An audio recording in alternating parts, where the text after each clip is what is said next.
following through with what she had to say.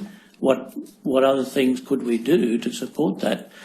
In BCG's case, she was taken out of that environment immediately.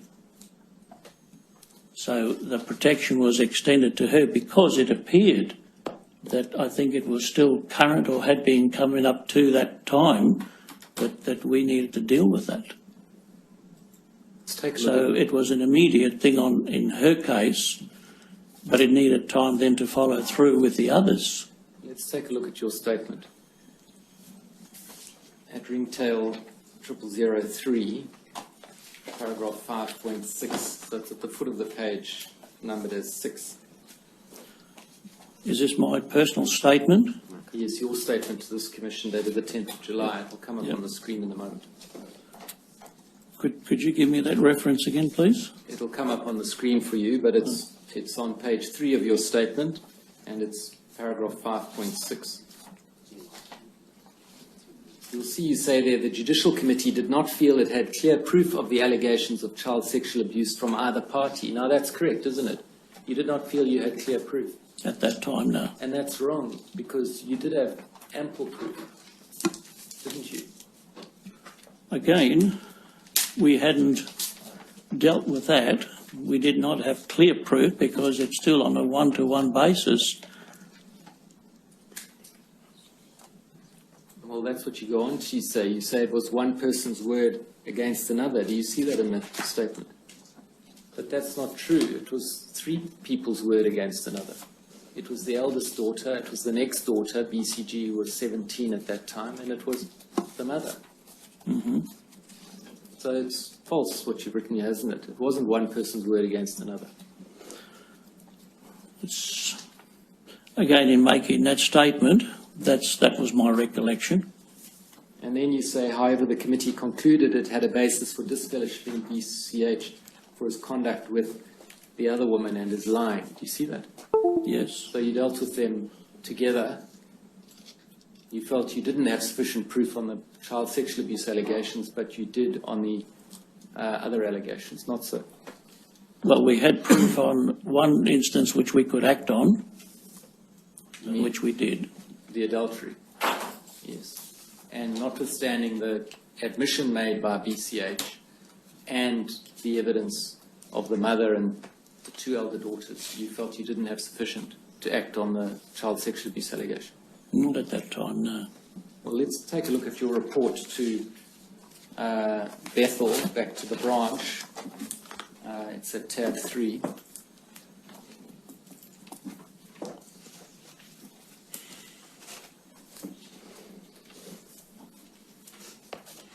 So this is the report that you wrote on your Judicial Committee hearing, and it's signed by you at the foot of the page. Do you see that? Scroll down.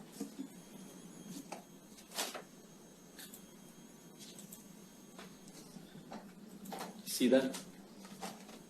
Yes. So I take it you agree with what's written in this report? I do. That's why you signed it? Yes. Yes. And you can take a moment to read it, but there is nothing in there about the child sexual abuse allegations, is there? No. So you don't even report to the branch that the allegations were made? No, we don't. We didn't. Now that, even under your own procedure, is a very serious omission, isn't it?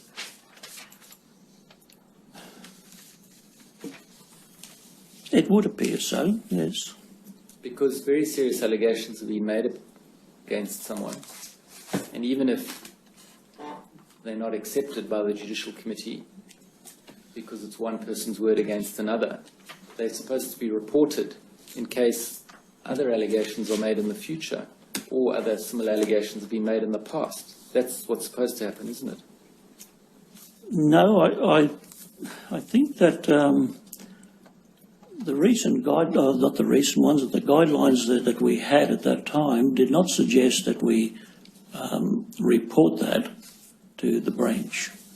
That came, I think, more prominently anyway, in the 90s, early 90. 91, the 92? 1991 guidelines. Yes. What is the name of the guidelines that have preceded the 1991 guidelines? I think that was pay attention to the flock.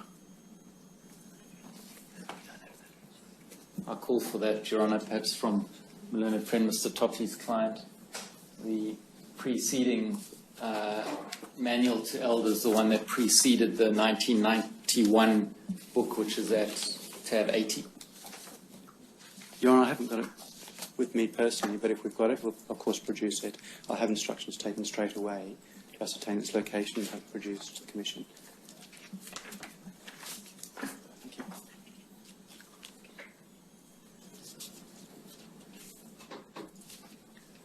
I suggest what happened here, Mr. Ally, is that you and your fellow members of the committee wrongly concluded that there wasn't sufficient evidence to accept BCG's allegations. That we'd wrongly concluded it. Yes. That there, I don't see it that way. I'm sorry. And you then just ignored those allegations. No.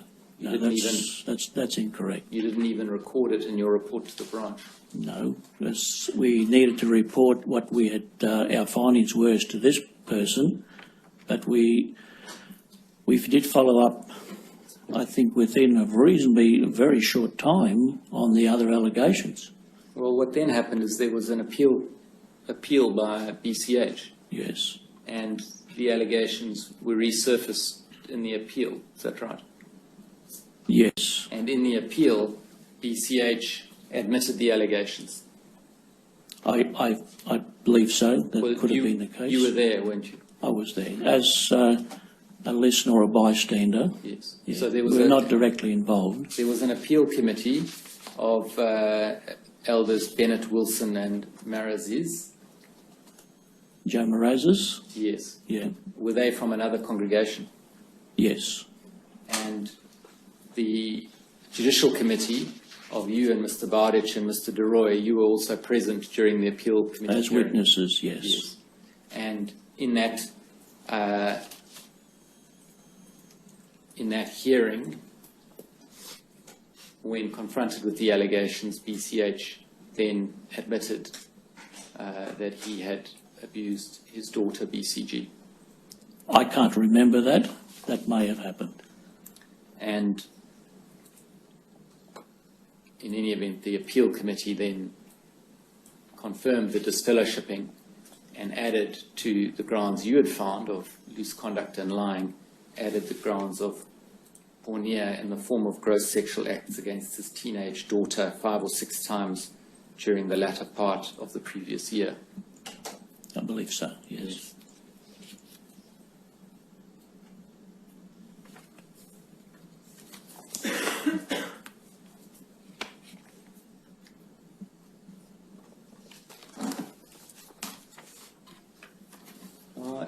If you felt you didn't have sufficient proof, Mr. Ally, did you consider reporting these matters to the police? No. BCG didn't ask you not to report to the police, did she? No. Even after the confession by BCH, you still didn't consider reporting to the police? I can't recall that she did, no.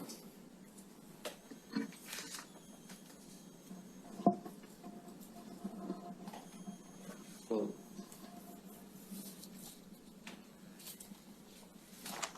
I asked whether you considered reporting the matters even after the confession. I did? Yes, did you? You didn't, did you? No, I didn't, no. And can you explain why not?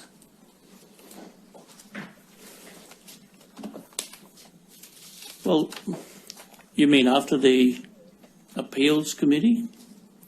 At either stage, you'd had 2 confessions, judging by your notes, but at either stage, why didn't you consider reporting to the police? Well, that was still in the process of finding the facts on the charge of porneia, that he was guilty on porneia and needed to be disfellowshipped on that. Well, after the appeal committee, the facts had been found. There was no fact-finding continuing. After the appeal committee, why did you not consider reporting to the police? Because it's still a matter of dignifying the person, of allowing them that opportunity to do that. Do you not think this man should go to jail? I'm very happy that eventually he did, for what he did. Well, that was only because BCG, some years later, found the strength after she'd left the church to report to the police. In the interim, you and your colleagues didn't report to the police at all. No, we didn't. Did you think it was okay for this man to be walking the streets and continuing an ordinary life, having received these allegations and confession? It's certainly not a good thing for him to be freely doing what he was doing.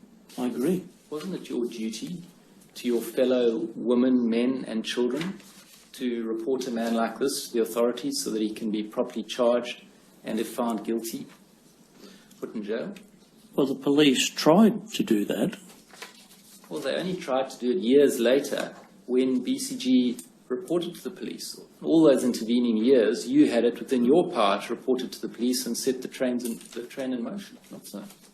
Well, still, we did not have, I guess, the direction to be able to do that, and which I'm glad today that it has encouraged us now to follow through in seeking legal aid to do whatever we can to not only protect the victim, but to prevent anybody else being molested. Well, the real reason, isn't it, is that you see your structures within the church as replacing, standing in the place of the civil structures.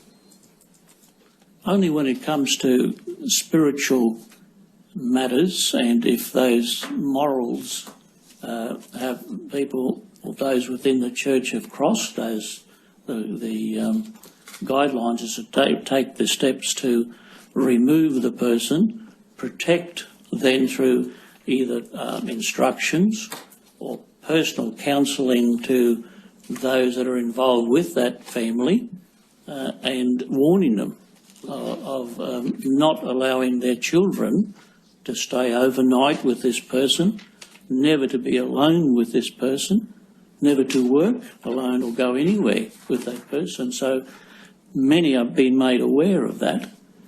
You regard the police and prosecution authorities as worldly authorities and therefore not to be trusted, isn't that right? No, I don't agree with that. And that's because you have your own structures which displace the secular structures. No, we try working all the time with the legalities of anything where the authorities need to handle cases like that. We will work in with that on the advice that the legal department give us.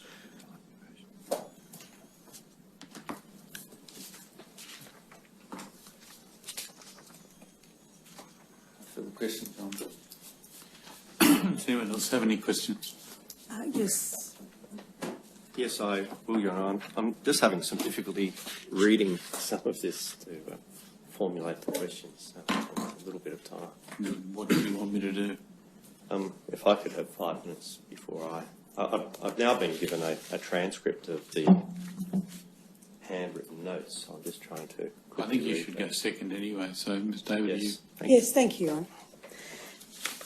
Just to be clear, in relation to the confession that you have noted in the notes that were just read out to you with counsel assisting, do you not agree that that of itself is proof, isn't it, according to the criteria of the judicial standards? It may be considered, but we needed to substantiate. But isn't the confession of itself, isn't that what your guidance says? That it can be either a number of witnesses to the one event or a confession?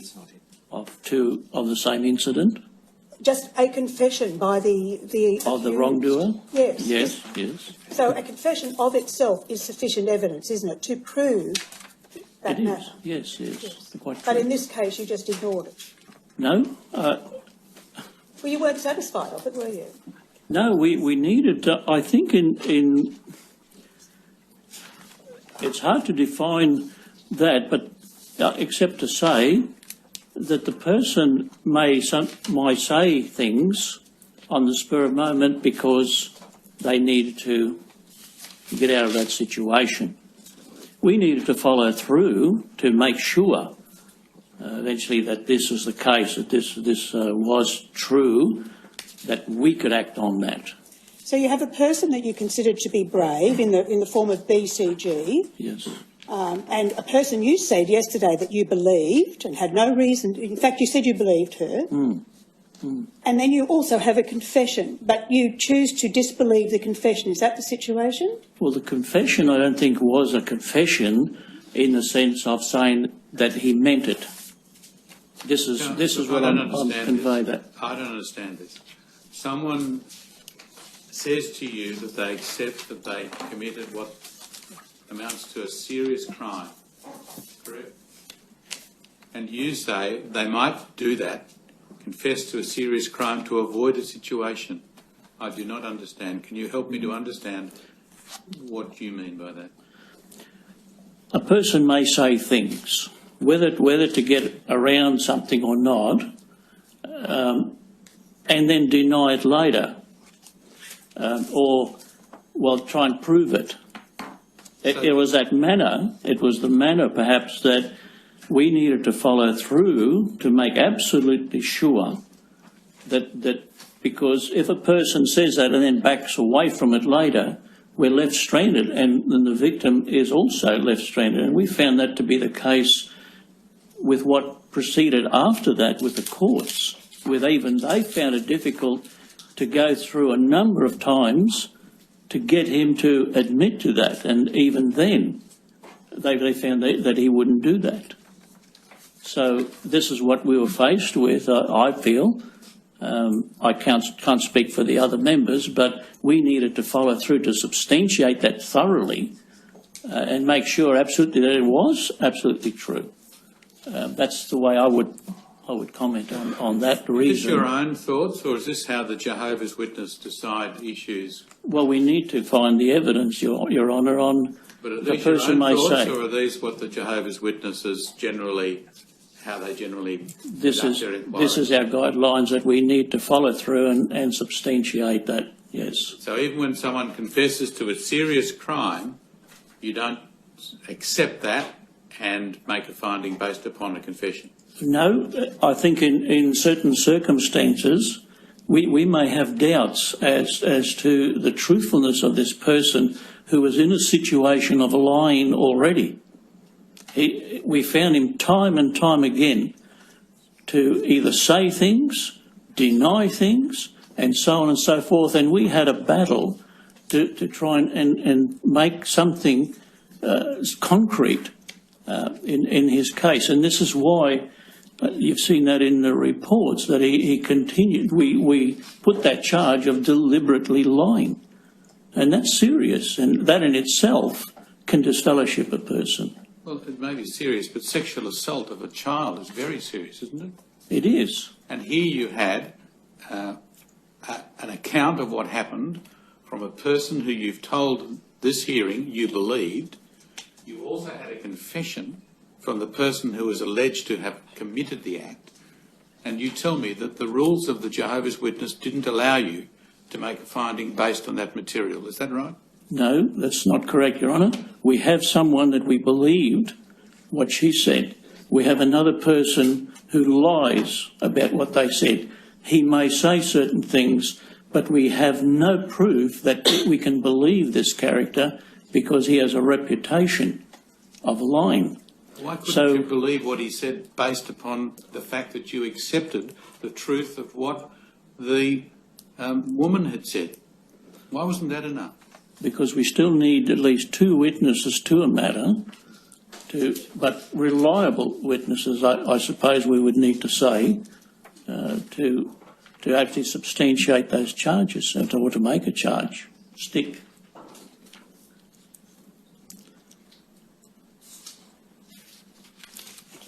Isn't it the case it is separate, isn't it? You can rely, you're not authorised by the Scriptures to take congregational action unless it is a confession or there are two credible witnesses. Yes, That's the position, just to be clear. it is a position, yes. You just changed that in your previous answer. See, isn't it the situation?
Yeah, Dr. Jason Morrison, theologist again. I just want to say thank you for watching the videos, and I hope you got plenty of self-rediscovery and freedom out of it.